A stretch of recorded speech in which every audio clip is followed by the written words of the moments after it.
Hey guys, Bushcraft 412 here. I want to show you the new storage spaces in the new house here, and just show you some of the ideas I got popping around in my head. Now this here is the pantry, and what we got here is probably about a month and a half worth of food.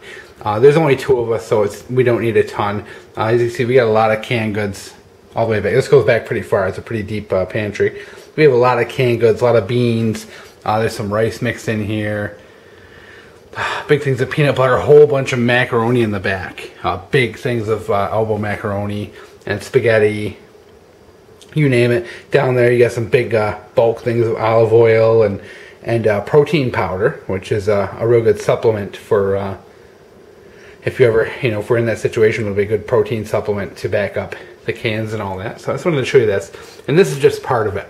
This is what's in our kitchen.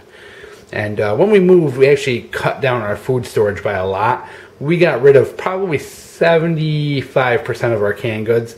We went through and got rid of the stuff that was, expired or close to, and we figured it's a good time to start rotating them out. So we did get rid of a lot. We donated a lot of it to people who needed it, so it really went to a good cause, and it's kind of nice because we get to start fresh. So this is the beginning. We're going to fill these basically back up to the brim. Hopefully with canned goods, dry rice, beans, cereals, normal household kind of foods, as well as some long-term storage. So we're going to pack this thing right up to the gills, and you can see there's a lot of cabinets here. So we have a lot of room for storage right here. Next phase of storage, and forgive me for not showing you too much of my house, because I don't want people recognizing it or anything like that. So I have a whole bunch of these bins left over from moving. And these are those big, what are they, like 35-gallon bins. I got about 10 of these. I'm going to fill up, I think, maybe 2 of these with canned goods and store them in the barn, just to spread the food around. If something happens, shit hits the fan scenario, and say my house burns down or is hit by a tornado or whatever, I want to make sure my supplies, my eggs are not in one basket. So I'm going to take a couple of these moving bins and stack them up with cheap canned goods, maybe some bottled water, and hide them up in the second floor of that barn I showed you guys. So I'm going to be utilizing these as part of my food storage as well in the barn. So like I said, I'm not in one area. So excuse me as I keep this down. I don't want to show anything in the house that might, kind of kill privacy here. Alright, so this right here is actually my stairway to my basement. So what I want to show you is this neat little area I have, and what I'm going to do with it. Careful. Hang on, guys. I just don't want to fall down these stairs while I'm holding this camera. As you can see, there's an area back here, and obviously the prior owner used it to store some paint cans. So you can see it goes back quite a little ways based on that pipe. It's probably about 4 foot. Now what I'm going to do is show you around this corner. And you can see how far back that goes. There's actually a lot of storage back there under this stairwell.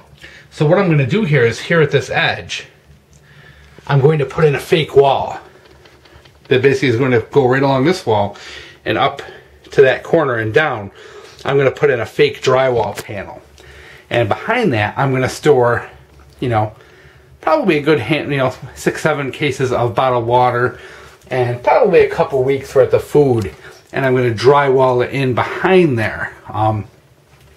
It's probably going to be very long-term food storage. Maybe one of my buckets of rice in the Mylar bags. Maybe, 1 or 2 of them in the... that's a little better of a look. It's pretty gross. I'm going to have to sweep it out and clean it out and fix it up a little bit in there. But I'm going to basically wall in some food there. So that'll be a real nice little area. And it's going to be a nice hidden area. So if someone does break into my home or loot my supplies, I'm going to have supplies hidden behind a wall. So very cool little area. And if I can talk the wife into it, I may even wall off this whole area as well. I'd really like to have the whole thing and just have it be like a little access hatch that you got to pull a couple screws out to get into. So we'll see what the wife says. But I know she will not, probably won't even notice if I seal off that. So I'm just going to put some supplies in there, maybe like a med kit, a couple boxes of ammo, some dry food, a few things like that.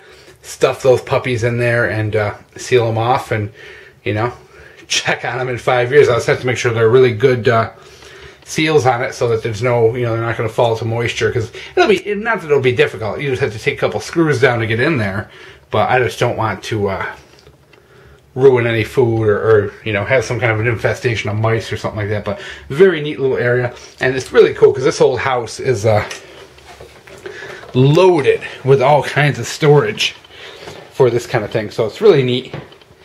And I've got tons and tons of bins. As you can see, more bins here, stuff I haven't put away yet.